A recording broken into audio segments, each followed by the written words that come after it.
is a production of DallasCowboys.com and the Dallas Cowboys Football Club. How about them Cowboys?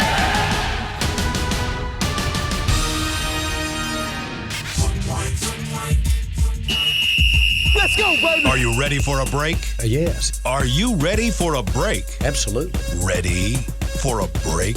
Yeah, and so much for that. It's time for The Break on DallasCowboys.com. We were on a break! With Nick Eatman, David Hellman, Ambar Garcia, and Derek Eagleton. It is Tuesday, September 29th, 2020, Season 16, Episode number 33. Welcome to another edition of The Break. We're live from the SWBC Mortgage Studios at the Star. Got Amber at the Star, Dave's at his home, and we got a good 45 minutes of Cowboys talk here with you guys today. It's Tuesday, so it's Big Picture Day, and I had one whole set of things that we were going to talk about today, and then Jerry got on the radio and completely changed that. So we got a lot of stuff that we're going to talk about here, at least in the first segment, maybe into the second segment, that came from Jerry's interview this morning with our partner station, 105.3 The Fan here locally. And then a little later in the show, we're going to follow up on some stuff we wanted to get to yesterday, some performance reviews, a couple players that we didn't get a chance to talk about specifically that I want us to dive into a little bit, and then we'll get into the final segment. We'll get some fan questions from you guys. Hopefully you guys have some questions or some comments about some different things around this team that I can then pose to this group to be able to answer. So let's talk about Jerry. He's on The Fan this morning. And there were a few things he talked about that I thought stood out. Let's start first with the one that's more tactical. He was talking about Lyle Collins and his injury, and he said, we don't know, I don't know, the doctors don't know. We're trying to work through some structure issues. The longer you go, the less optimistic you get. It's sounding more and more, and we heard the same thing from Coach McCarthy yesterday, it's sounding more and more like surgery is an option here. What did you hear from Jerry, and what are you thinking right now with regards to where Lyle stands? We'll go with you, Dave. What I'm thinking is that I'm pretty worried about Lyle Collins' long-term availability. How could you not be, based on what you've been hearing the last 24 or so hours? I think it starts with yesterday, which I don't know if this counts as behind the scenes, but you just kind of learn how to read between the lines once you've done this job for a long enough time. And Todd Archer from ESPN asks the question, is surgery something you're considering for Lyle Collins? Basically out of nowhere, which Todd Archer's very good at his job, and when somebody who's very good at their job asks a question like that, it's probably because he's gotten an inkling from one direction or another that maybe that's something that the Cowboys are considering. And Mike McCarthy didn't shoot it down at all. He said it's something they have to weigh. Jerry Jones said the same thing. He said, we don't know. The doctors don't know. I don't know. We're playing it by ear. The longer this goes, the less optimistic you get. So it's a hip problem. That's about as much as anybody's been willing to say. And I'm hoping for the best, but when you piece all this stuff together, it certainly doesn't sound like Lyle Collins' return is imminent. And if he does need to have surgery, then it'll probably be much later in the season, if at all. So I'm just kind of discouraged by the thought that, he was so good last year, and it might be a pretty hefty amount of time before we see him play again. Nick, how big of a problem do you see this as if Lyle should have to have surgery and is out for a prolonged period of time? For the offensive line? Yeah. For the team, yeah. For the team, for the offensive line, yeah. It's a problem, but because of the fact that he hasn't been there, and if Tyron can come back, now you just got one offensive lineman that you have, or tackle, that you have to figure out, and I think you're seeing some options here. It could be Zach Martin now, which means you still need a guard, or it could be Brandon Knight on the right side, or maybe Terrence Steele, whatever. But I feel better about it because you got to figure out one guy to try to replace it, and maybe that guy is Zach Martin, which means then you need a guard, and maybe that's Looney or McGovern, or maybe you go get one or whatever. But I'm just saying, I feel better about it because you're forced to see these options, and they've been okay. They haven't been great, but if it's Zach Martin and Tyron Smith as your tackles, I think you can figure out the inside. Amber, you agree, or do you think this is a bigger problem? It's a big problem. No, I said bigger problem. Okay. Bigger problem. I was trying to specify. Okay. Bigger problem. I mean, obviously it's a big problem, but I think that the somewhat advantage, kind of going back into something that Nick mentioned, was the fact that they've known this since the start of training camp, that they have issues with Lyle Collins' health. So they've been able to at least kind of somewhat prepare for it. What worries me, even though I think Dak Prescott has been doing a really, really good job, it worries me the fact that he has to deal with something like that throughout for the rest of the season. I mean, that is a lot of pressure that your quarterback is having to get and having to figure out. Also, if they're not able to improve and solidify the offensive line, I wonder how much it's going to start affecting Ezekiel Elliott's game. And we know how important it is for the Cowboys to utilize Zeke and run the ball, because at the end of the day, I mean, most games they've won it when Zeke has a good game. So it's tough for the Cowboys, but hopefully after what they were able to see from tape from last game, they're able to create a better combination to prepare for future games. Dave, do you know where this all came from? Because I don't know. It may just be me, but it seemed like coming into training camp, I had no idea that Lyle was dealing with anything. And obviously, in the offseason, you wouldn't think that you're doing things that create these kinds of issues. But do you know where this all came from and how they end up in this position where surgery is even a part of the conversation? It's really frustrating. And the short answer is I don't. But I have a feeling that I would if I was able to wander around the facility and bump into trainers and coaches and or your buddy whoever Lyle. The heck else might have. Or honestly, Lyle. Right. He really, I mean, obviously he went to LSU. He's a very nice guy. He is one of my closest connections on the team. Yeah, I could probably talk to him himself if I was able to go into the locker room. Call him. So it's frustrating. Although I do want to point out, you know, he comes to camp. He's out. Mike McCarthy downplays the heck out of it, which, like, that's nothing new. Teams lie about this type of stuff all the time. But what makes it frustrating is when you downplay it like that, then people take you at your word, and all of a sudden now it's, you know, you assume it's not a big problem. So when it turns into a big problem, it always feels like the player gets the blame. I've seen a ton of people talking trash about Lyle Collins for being like out of shape, like this is all happening because he came to camp out of shape. And let's be clear, he honestly could have. Lyle Collins might have come to camp out of shape, but you don't miss a month of the season and maybe need surgery as a pro athlete because you didn't take your conditioning seriously enough. That's ridiculous. Like, if all Lyle Collins was out of shape, you just play your way back in over time. I highly doubt you would even go on injured reserve. So it's just frustrating that I understand that teams want to be careful with the details, but you create, you know, when you don't give out information, people fill in the gaps on their own, and it turns into a convoluted story, which just makes it frustrating. Yeah. Real quick, Nick, what's the likelihood on Tyron Smith? You did mention him a little bit earlier. What are we hearing as far as his return and the likelihood that he may be ready this week? I would guess that he plays this week, if I had to guess. I wasn't getting that feeling last week.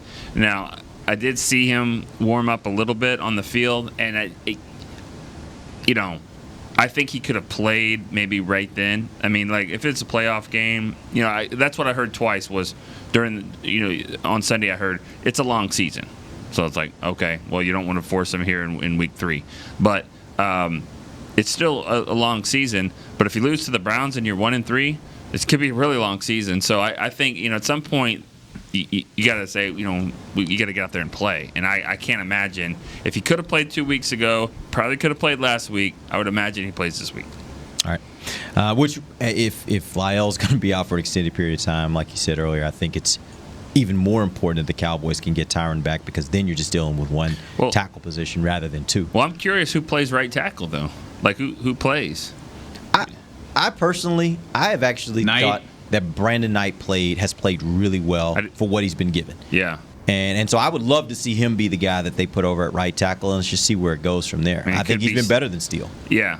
I mean, it could be Steele if he was just sick, if that's all it was. Well, that's what they're saying. It didn't look like that to me, but obviously I'm not on the sideline, and I certainly wasn't there Saturday night when they said when he started not feeling well. So Who knows? I just think that you've got to figure out, is Knight or Steele a better option at tackle, or the guard that plays in there because you move Zach Martin out there. And here's another thing you have to weigh is Zach Martin's a 99 player, right? 98 was his Madden rating is like 98. Okay? Give him a 99. Okay, 99.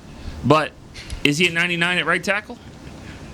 I mean, look pretty good to me. He looked good to me too. I'm just saying, but what if he's an 88? What if he's okay? Yeah. What are you sacrificing there? Because Well, I think then what you have to figure out is whoever would have been at right tackle, are they a 60? And is that guard that would have been moved? You know what I'm saying? That's where you got to realize. I think right now you're looking for your 5 best and put your 5 best on the field. Yeah. I almost said this yesterday. We didn't have time, but Tony Romo used to always say to the right tackle, don't hold the guy because I can see him and I will make him miss. So if he's coming through, you don't have to hold him. I'll make sure he gets away from me. I mean, Dak that's sort of the same way. Amber asked yesterday, what's one position that you could maybe be okay with? I think it is right tackle because you see that guy coming if he gets free.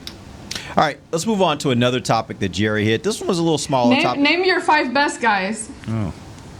Okay. She messes up your whole outlook, your whole outline, but it's okay. No, it's okay. Like That's actually a really great question. We'll go around the table. I'll start, Zach. Your top 5. No. Give your 5. Don't just give one. Dang, I thought we could just do it as a give team. your 5. Give me your 5. Who are your All 5 right, best? well, then Amber starts. Amber, you're up. Oh, okay. You asked the question. Honestly, Let's go. True. I mean, we keep talking about wanting to have the 5 best guys on the field and shuffling around accordingly. I think that obviously Zach Martin, Joe Looney, Whoa. Connor Williams, he's still in the mix in there, I guess, regardless of the way he's been playing, which quite frankly I expected him to be doing better this year.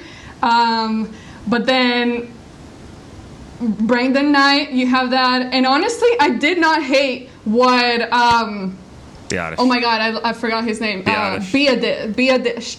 Biadish. I did not hate what he did. I think that if they give him more practice there, and I saw him get a lot of help from Joe Looney as far as being, Joe Looney was still, from what I saw in the game, he was still being the one who was communicating everything. So I think if there is a combination there of helping each other out, I would say for me, I would like to see that combo again.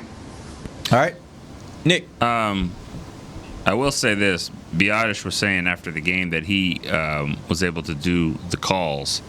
I'm sure Looney helped a lot, just with lining up and all that. But it is good. It is always important for the center to do that. So he was able to do that at least. I think you forgot Tyron Smith or not. I think we all assume. Assuming Tyron. Yeah, okay. we assume Tyron. So I would play. I think if playing this game, I would play Tyron at left.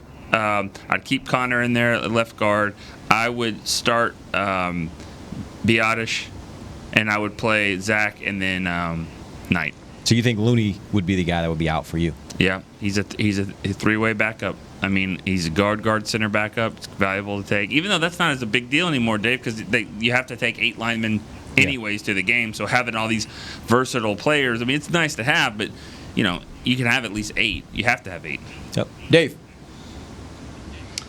I mean, I think what the coaches would probably do is just plug Knight or Steele at right tackle and try to keep the continuity everywhere else. I think, Mike McCarthy would probably trying to keep as many guys in place as possible. But if it doesn't look pretty, I definitely think Tyler Biadish should be in there. And then you have the choice of, are you sending Looney to the bench or are you moving Looney to left guard for Connor Williams? Because I mean, if you had to identify the 2 problem spots, it's probably those 2. I mean, you can talk about tackle all day, but we know why they're struggling. Whereas Connor and Joe are the day 1 starters. So I'm not ready to pull the plug on it yet. But if they do continue to struggle, I would put Biadish at center, and then either Looney at left guard or keep Looney at center and move somebody else to left guard. Either way, like the Connor and Joe are the 2 spots that give me problems. Yeah, I'm completely with you. I think the issues that I saw last week, obviously the tackles had a couple plays here and there, but I was expecting that from them, and I think they managed that relatively well. I'm a little more concerned about the left guard and the center position. So I would take Tyron. I would take Zach Martin. I would take Biotish at center. I would make Knight my right tackle. And then, to be honest with you, you give me any one of the three, Looney, Williams, or McGovern at left guard. I would like to see them personally give McGovern a shot. Let's see what he can do, because I don't think those other two guys have necessarily done so great to where you're like, well, we can't get better there. So, again, maybe they're seeing something else in practice where they're like, hey, McGovern's just not ready. He's not as good as these other guys, and maybe that is a big problem. But, again, my two problem guys really have been Looney and Williams. I was expecting a lot more from those two players. We got a mailbag question this morning. I don't know how Dave answered it, but it was like, why is McGovern not getting any looks? And I was like, well, he's getting looks in practice. Not for us, but yeah. But he's not doing anything with it, obviously in practice. So, yeah. I mean, it's not like So you'd rather have someone with zero experience and take out a veteran guy? Yeah, but if the veteran's not playing very well, veteran doesn't really matter. I mean, look at Cam Irving. Cam Irving had experience, and they decided this year, going into the season, this was before he got hurt, they were like, we'd rather go with a guy that has zero experience than put him out there. But I don't think experience is always necessarily the game on the line, most important thing. He gave up a huge sack at the end of the game. I'm not sure Cam Irving would or would not have done that. That's what I'm saying. And my point is he might have. And so I think you're kind of trying to weigh, is the experience going to be beneficial if the guy really is not that good? I mean, experience doesn't always mean that they're better. Yeah. All right. We're going to take our first break. When we come back, we're going to continue with a couple other topics that Jerry hit, and then we'll get into a little bit of performance reviews from the game as well. We'll do that when we come right back. This is DallasCowboys.com radio. We're back with a tasty treat that's sweeping airwaves and taste buds. It's new Dr. Pepper and Cream Soda. Let's take a listen. Dr. Pepper and Cream Soda's here. A new combo that's music to my ears, okay. Let's play. Cream Soda and Dr. Pepper time. Pour it in a glass of ice. Music to my ears and mouth. New Dr. Pepper and Cream Soda. A delicious duet. Want to use what the pros use? How about the official men's skincare brand of the Dallas Cowboys, Jack Black? Right now, you can get the Jack Black Starter, a curated collection of Cowboys locker room favorites for just $10 with free shipping. The starter includes 4 Jack Black skincare favorites, plus a full-sized intense therapy lip balm. Go to getjackblack.com/Cowboys and use the code word TEAMJB. That's getjackblack.com/Cowboys. The Jack Black Starter, $10, free shipping.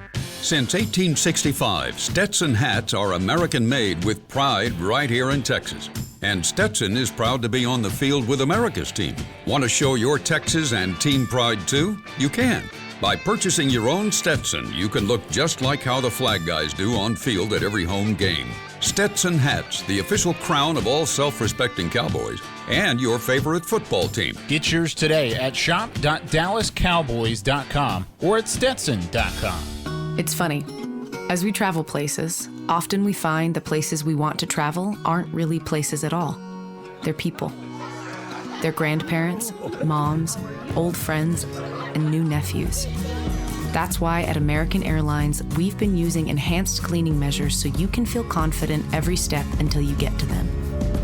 So as always, our people can't wait to take you to yours.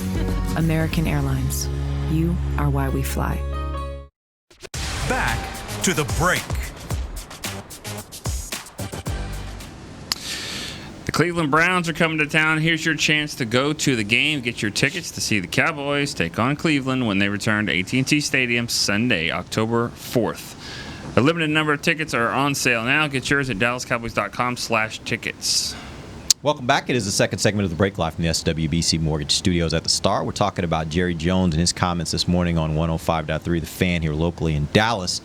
And let's move on to the second topic. This topic is one that I think everybody wants to talk about, which is the safety position. And he was asked about the safety position and asked specifically about Earl Thomas. And Jerry's response was, I think the fair question is, do I want us to play better? And the answer is yes. Do I see that we've got a path to getting better without doing something? that is out of our control, which is acquiring a player. This is not necessarily in our control at all. The circumstances or the demands might be something that you don't want to do. All right, so here's the questions I have for you guys coming out of that. First thing he mentioned was that the path for them getting better was with the guys that they have. You guys agree or disagree with that comment? Let's start first with you, Dave. I think I already said yesterday I don't agree. So no. I mean, and you know, Jerry, honestly, I think the first 5 questions of his interview today were about the DBs. I mean, you know, people are always saying to hold people accountable. I mean, he got hammered about it for 10, 12 solid minutes, whether it's about signing somebody like Earl Thomas or why do you think the DBs can get better. He talked a lot about, you know, basically said, like, given more time, these guys can pick up the scheme better and use their instincts to be in better position. And I guess my rebuttal to that is, what's your margin for error? I mean, because you're 1-2. And, you know, the Browns aren't the best team in the NFL, but they're definitely talented. Like, this isn't going to be easy. I know the schedule lets up a little bit here with, you know, New York and Washington and maybe even Philly on the horizon. But the Browns aren't part of that. So what? You could be at 1-3 if you have 2 or 3 more coverage busts. And I just wonder what the margin for error is. That's my line of thinking. Amber. Well, I keep thinking that I need to stop stressing out about this whole subject, because if they're not stressing out, why should I be stressing out about it? So there's that. As far as Jerry's comments go, I think that one thing that we always hear them say is if they want a player, if they want someone, they're going to get it. So I really don't know what goes on behind doors and what's really happening as to why they really aren't talking about bringing in a guy for help. But as far as the group of guys that they currently have, I see it being really tough to make drastic changes as far as drastic improvement in the middle of the season. I remember when I did the whole documentary on Connor Williams and I was talking about him, and they went through the whole coaching, the position coach, what was his name? I forget. That got fired. Paul Alexander. And they changed the O-line coach. I was thinking about Colombo. Yep, Paul Alexander. Yeah. Well, when I talking to Connor Williams about that period, I remember him talking about how difficult it is to change and make drastic improvement in the middle of the season. So how much change can you actually see when these guys are having to prepare week by week for the next opponent? How much are these guys able to personally, each guys get the help that they specifically need as far as improving their game on the field and all that communication? So I just don't see it changing in a short term. I think it's going to take a longer period for us to see something good enough for us to say, okay, they really are making this happen. Yeah. Nick? I kind of forgot what is your question? Do you agree or disagree that they can actually just get better with the guys that they have without having to bring someone else in? No. I don't know. If they're going to get better at safety, that means the pass rush is going to get better to help them. I just don't think those guys are going to just magically get better. But I will say the second question he answered about Earl Thomas, I think is interesting as well, because he says there are ways you can get better. There are prices you pay to get to acquire talent. There are progress stoppers if you have a different plan. So it almost sounds like he's calling Earl Thomas or one of those veterans a progress stopper. But I mean, whose progress are we stopping? Yeah. Donovan Wilson? I mean, I don't understand whose progress we're stopping. But I think Amber said it right. If they wanted Earl Thomas, they would have gotten him. They don't. They don't want him. They've looked into it. They know it. And the player you see with the All-Pros and the Pro Bowls and all that stuff, they don't think he's that player. And again, like I said before, I don't believe that they think he is healthy, so they don't want him. Let me ask you this question. Do you guys think that at other times in their career, let's go back to last season, that Darian Thompson and Xavier Woods played better than they're playing right now? I guess. I mean, we didn't see these guys just running through them like that. I mean, we just didn't see it's also, I guess, a different scheme. And that's kind of the reason why I'm asking the question is, if we think that they've been better in their career here than what we're seeing right now, it does maybe suggest that maybe there's an issue here with communication, with scheme, with them figuring out their role in certain situations. Maybe, again, one thing that we know kind of as a big picture thing is the story on the defense that they ran last year was that it's a much more simplified defense. They kind of play this a pretty simple scheme. This year, the idea is that it's not as simple a scheme. If that's all true, then maybe there is some credence to the fact that these guys aren't playing up to their best because they're not as prepared, and I don't want to say it like that because that makes it seem like they're not working hard. They're just not communicating and doing their jobs as well because they are having issues kind of fitting into the scheme and understanding what their roles are on each and every play. Can you guys buy into that at all? Couple thoughts. One, yes, I do. I understand. Given all of the circumstances, they probably just don't have it completely nailed down to where this scheme is muscle memory. Number one, yes, I think Xavier Woods has played better at times during his career than he is right now. Darian Thompson, I don't think there was ever a large enough sample size to know how good he was. I think, he spot started 3 times because of injuries last year. I don't remember him being awful. I don't remember him being great.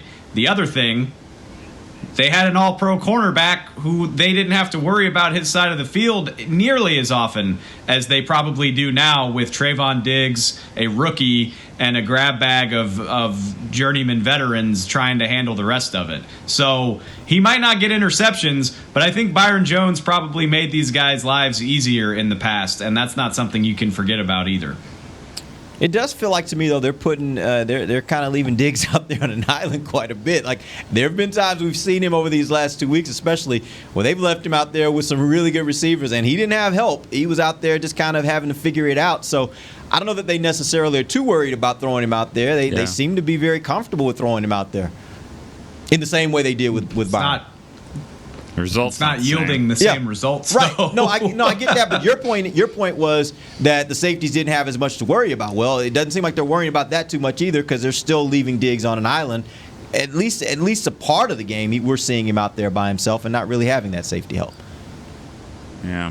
I just think, I think that the cornerback position is affecting safety. I really believe that. But I also think that, maybe this coaching staff with how good they are, how good they've been as far as, veteran coaches that have been there. Some of these guys have been head coaches. I think they came in here and they thought, they'd have a plan and everything would be great. But there's a reason why they have all these OTAs and the mini camps and all that stuff. And there's no way a virtual meeting, is the same as just being in here, just like a virtual, podcast isn't the same when everyone's in here. And so that has to be factor in. I mean, I don't know. I have to go look. Is there a new coaching staff out there, a first-year coach that's doing really well this year? I don't know. There might be, but I just think the continuity of staffs and schemes and systems is probably helping teams through this weird times. And that's not an excuse. It's just the reality. It's you're implementing a new scheme. Yeah, there's going to be more busts than there were before. Yeah. All right, we're going to take our final break. When we come back, I want to jump into some of the performance reviews. There are a couple guys I want to point out from this weekend, get your opinions on how you think they played, and we'll have a couple other questions for you guys on those topics. We'll be right back. This is DallasCowboys.com radio. Since 1865, Stetson hats are American-made with pride right here in Texas. And Stetson is proud to be on the field with America's team. Want to show your Texas and team pride too? You can. By purchasing your own Stetson, you can look just like how the flag guys do on field at every home game. Stetson hats, the official crown of all self-respecting Cowboys, and your favorite football team. Get yours today at shop.dallascowboys.com or at stetson.com. I'm Jay Novacek, former tight end for the Dallas Cowboys. Back in the day, I was the guy who always got the tough yards, and that's why I run with John Deere today. In fact, I have a John Deere 3025E tractor that can handle any yard work I need to do, even the tough yards way out back. So if you have 1 acre or 1,000, John Deere has the equipment that's just right for you. Visit a John Deere dealer today and run with us. We are the official tractor provider of your Dallas Cowboys. Want to use what the pros use? How about the official men's skincare brand of the Dallas Cowboys, Jack Black? Right now you can get the Jack Black Starter, a curated collection of Cowboys locker room favorites for just $10 with free shipping. The starter includes 4 Jack Black skincare favorites plus a full-sized intense therapy lip balm. Go to getjackblack.com/cowboys and use the code word TEAMJB. That's getjackblack.com/cowboys. The Jack Black Starter, $10, free shipping. We're back with a tasty treat that's sweeping airwaves and taste buds. It's new Dr. Pepper and Cream Soda. Let's take a listen. Dr. Pepper and Cream Soda's here. A new combo that's music to my ears, okay. Let's play. Cream Soda and Dr. Pepper time. Pour it in a glass of ice. Music to my ears and mouth. New Dr. Pepper and Cream Soda. A delicious duet. Back to the break. DCU. Get the ultimate fan experience for the ultimate Cowboys fan. It's Dallas Cowboys United, presented by Globe Life, starting at just $20. Visit DallasCowboys.com/United. DCU. Welcome back. We're in the final segment of the break, live from the SWBC Mortgage Studios at the Star. Let's do some performance reviews. We're going to talk about a few players from Sunday's game and some of the things that they did, and I have some questions for you on those guys. We did talk about Dak yesterday, obviously, and what he was able to do in that game. He was 35 of 57, 65% completion rate, 472 passing yards, 3 touchdowns, 2 interceptions, a 93.6 passer rating. By all accounts, really, really great day. He gets tons of credit, obviously, for playing outstandingly throughout the game. How much blame do you guys attribute to him for coming up short in that final play? Let's start with you, Nick. The final play? Oh, the final drive. Drive? Not being able to actually get his team across the finish line to finish that game. It's on him. He's the quarterback. He's the one that he gets the loss. So that's the way that it goes. I think he played well throughout the game. Given the circumstance, I think he played really well. But as I've said before, I just think they're putting too much on him. He doesn't need to be. I don't think he's a quarterback that should be throwing it 57 times. I don't know if any quarterback really is, but I don't think that's really his game. And if we're being really honest, as great as he's playing, Seattle is letting him do it.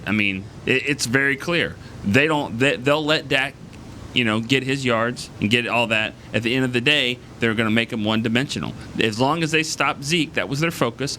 They stopped Zeke, and they were able to win. So, Dak's still going to get his money and all this stuff, but, there are teams out there that are saying, we'll let Dak beat us. We're not going to let Zeke beat us. Amber, how much blame do you give Dak?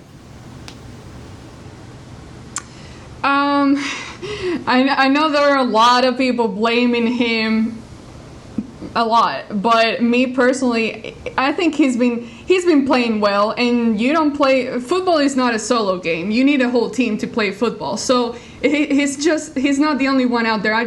The way I see it, I don't think it should have gotten to those last 6 seconds of the game, and for him to make that throw and miss and get it intercepted. Yes, he made mistakes, but at the end of the day, it is a collective effort from everyone, and he's been doing his part, I think. So everyone else just needs to step it up as well and give him some help. He's carrying a lot of weight, I think, this year.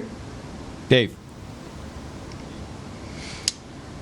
All right, let's start with what the question actually was. Obviously you prefer he makes that much on him for trying to pull something out of nothing. 29 of 32 quarterbacks in this league get sacked on that play, and the game ends. Dak was trying to make something out of nothing. Yeah, he probably could have scrambled, gotten some yards, and gotten out of bounds. He probably could have thrown it away. But I've never played quarterback at any kind of level, let alone the NFL. You're probably more focused with looking downfield to see if you have a throw than looking at the clock to see just how much time you have. So I don't blame him there. The interception before halftime was a backbreaker, especially because he had Amari. He had the throw. He just waited too long.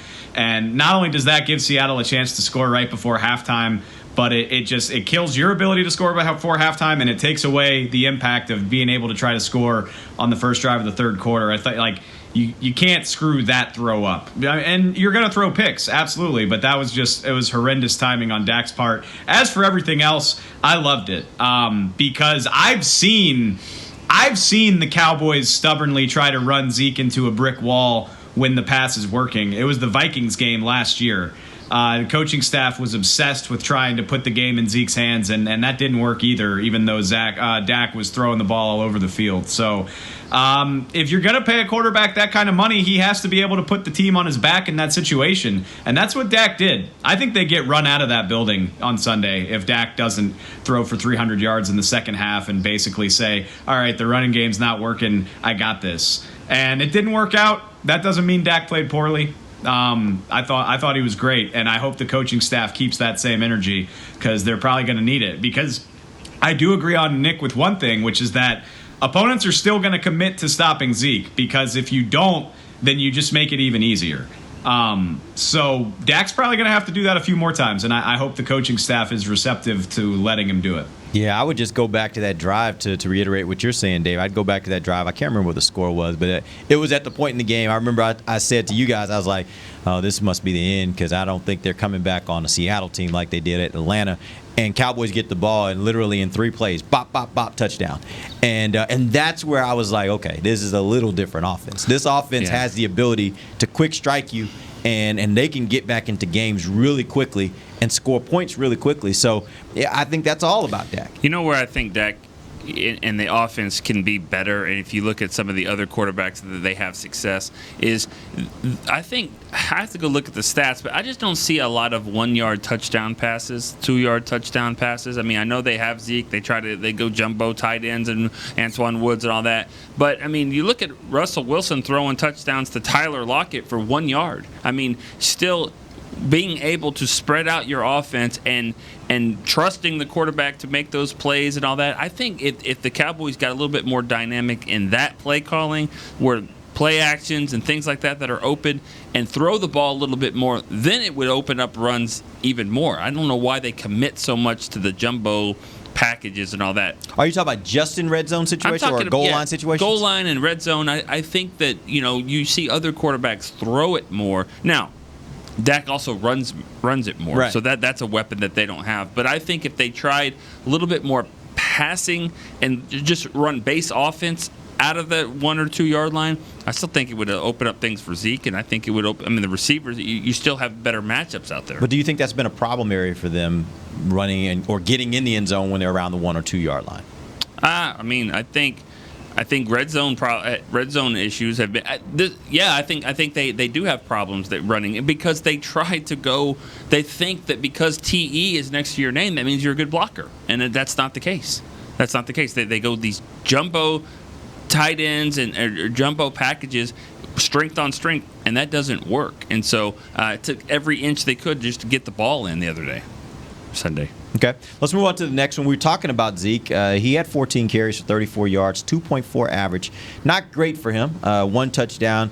But he had 6 receptions, and here's the interesting part. He had 12 targets, 20 for 24 yards. Cowboys were very clearly, they thought they saw something coming into the game where they thought they could take advantage of the Seahawks defense with screens and that kind of stuff. And quite frankly, it just did not work. Seattle bottled it up the whole day. What do you think was going wrong there? Was that an issue of that defense is just really, really good? Do you think the Cowboys are having a hard time blocking it up? What did you think went wrong there? Let's start first with you, Dave. Defense, credit the defense if you want to. I think the Seahawks have one of the smartest, best, most experienced linebacker cores in the NFL. And that's who stops screens more often than not. Throw Jamal Adams in there before he got hurt, and you've got 3 guys who are really great at diagnosing that and getting guys on the ground. Bobby Wagner, KJ Wright, Jamal Adams. So maybe they saw something on tape But Seattle self-scouted and figured it out because that wasn't happening. And then the one time they really did draw it up the right way, Zeke dropped it. Zeke dropped one. I don't remember right now when it was, but he had open field in front of him. It's at least 12, if not 20 or more yards, and just dropped it. I think PFF gave him 3 drops on the day. It could be as many as 5. It's just a brutal day for Ezekiel Elliott. And one complaint for the coaching staff is they were still trying that stuff deep into the game. And I'm like, come on, guys. You got favorable matchups on the outside all day. Enough with this stuff. All right, I want to get to a couple other players, so we're going to jump to the next player. Amber, I want to ask you about Cedric Wilson, who was 5 of 7 targets. He had 5 receptions, 7 targets, 107 yards, 2 touchdowns. And I told Dave as we were watching the game, it was nice to see a guy that we talked about glowingly during training camp actually show up. Because usually when you talk about a guy during training camp, it seems like for whatever reason regular season gets here and you don't hear from him again. But he showed up in a really, really big way. I did notice that the Cowboys were using a lot more 10 personnel in this game than they had been in previous weeks, which is 1 running back, no tight ends, 4 wide receivers. Amber, my question is for you. Do you want to see more of that and maybe, take Schultz off the field? Which, by the way, this is no slight on Schultz. I think he's been as good as they could have expected when they lost Blake Jarwin. But do you want to see more of this 10 personnel where you're getting 4 wide receivers involved? I don't know why you're asking me that question because I think you know my answer. I am not. I mean, to be fair, credit to Schultz. He did a nice job. But I am still not fully convinced. So, yes, when they get a chance to do that, go for it. I am not in love with the tight end position right now, so I'm all up for it. And Cedric Wilson completely impressed me. It wasn't necessarily a surprise because we've seen what he has and the talent that he has, but it was a surprise to see him play as much as he did and be able to perform the way that he did as far as taking advantage of those opportunities, because sometimes we get very used to seeing just, Michael Gallup, Amari Cooper, and now CeeDee Lamb. So the fact that the Cowboys were able to provide him more opportunities, even after he made the 2 thumbs up for that. Go for it. All right, Nick, we'll go to the final question with you. Alden Smith had 4 tackles, 3 sacks, 4 quarterback hits, 1 pass defense. Obviously, right now, he's leading the NFL in sacks, but I think the Cowboys are getting far more production than they even could have imagined when they made this signing from a guy that hadn't played in 5 years. That all being said, I'm going to take you to the other side. How concerned are you that Griffin and Lawrence together, combined, only had 3 tackles and 1 quarterback hit during that game? Yeah, it's concerning because the way they tried to play that game, that's why you have to play it with Russell Wilson, is that those 4 guys have to get home, and they really weren't at all. And, that's something I don't think the secondary, we're talking about a lot with the secondary, is you know how many times in that game they were covering for 4, 5, 6 seconds? I mean, That I think is the biggest issue, and some of those sacks were actually covered sacks. Covered sacks. The guys on the back end were doing a better job, exactly I think, right. in those instances. I think D-Law is he's banged up because he didn't even finish the game. That's what McCarthy said that yesterday. Griffin still, he said it himself. I mean, he's trying to work himself back into shape. I mean, or not shape, but work himself, and with the new scheme and all this stuff. It's still early in the season, but we can say that all day about how early it is, but the games are counting on the standings. Yeah. I mean, they count. So. What do you think is the issue there, Dave and Amber? I'd love for you guys to jump in here. What do you think is the biggest issue with regards to the Cowboys pass rush right now? Let's start with you, Dave. Jeez. The biggest issue with the Cowboys pass rush, is it a hot take to say that, I don't think that they were terrible on Sunday? Am I stupid for saying that? Well, Alden Smith obviously played very, very well. But I guess let me limit that down. Do you think you're getting enough pass rush productivity from guys like Tank and Griffin? And if not, why? Clearly not.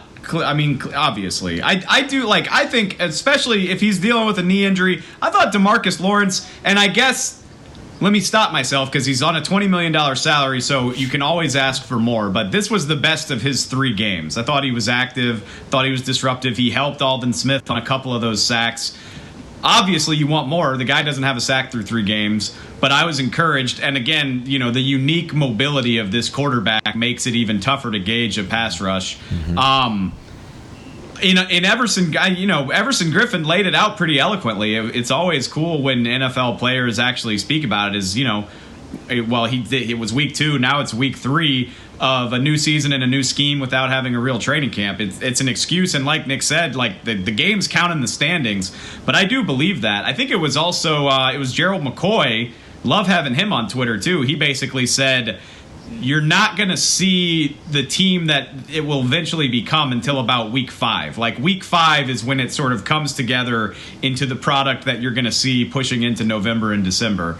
And that's during a regular NFL season, let alone this one. So yeah. I do buy it, but at the same time, I don't blame anybody for not wanting to hear it because the games count. It doesn't matter that you didn't have a training camp. Mm-hmm. What do you think, Amber? I agree, but I mean, you're about to head into week 4, so at one point that has to stop being the excuse as far as like, oh, you didn't have a training camp together. It takes time to build the whole dynamic between the lines. So at one point you got to get past that. I do agree with Dave in the fact that I think they did play better this past weekend, just in the fact that you were able to see Russell Wilson not have complete comfort. He did get some pressure, so there was some disruption there. It's not necessarily at the level that we all expected to see it, and thank God they do have Alden Smith, which I don't think anyone really, I mean, we thought he was going to be a good player, but I don't think we thought that he was going to have such a great impact as he's had so far. So what exactly is the problem or the solution here? I'm sorry, but I don't really have an answer. I don't really know what the real problem is there. Yeah, and I guess if anybody did, they'd probably figure it out and they would get it corrected. This is one of those things where I think Dave's answer is probably the best I've heard so far, is that, this just might take some time. And if they're still doing these things and this is the production when you get to mid-season, then guess what? This is what you probably can rely on for the rest of the year, right? And it's just a weird year. It's just a weird year. What about Randy Gregory?